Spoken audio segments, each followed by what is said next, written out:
Now it is time to look at the big stories, the big political stories of the week. Joining me in the studio from Bondi Partners is former Howard Government Minister Peter McGauran. Morning, Peter. How are you? Excellent, Tim. Glad to be with you. Yes, absolutely. Great to have you in the studio. Now let's start with the opposition leader, Peter Dutton, doubling down on the No campaign. How has the appointment of Jacinta Price been received, do you think?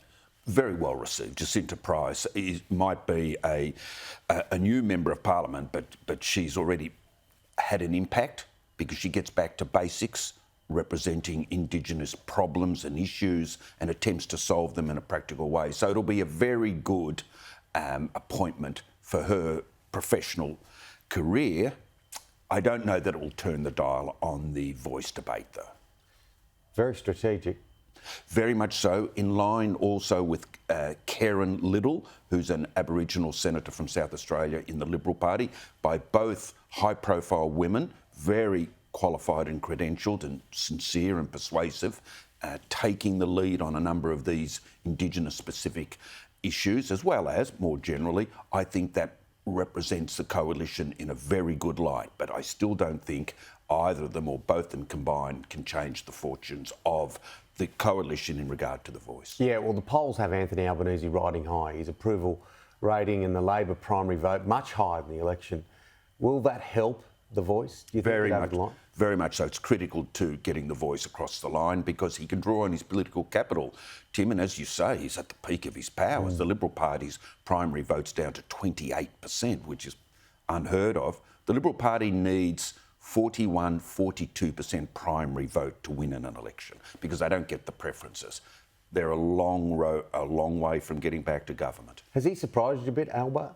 Yes, very much. Yep, I spent many years in the Parliament with Albo, and I think, and I know from Labor cabinet ministers, if you'd told any of us 10 years ago that Albo would be Prime Minister, we'd have laughed.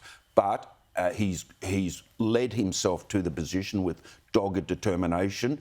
He's grown in the job.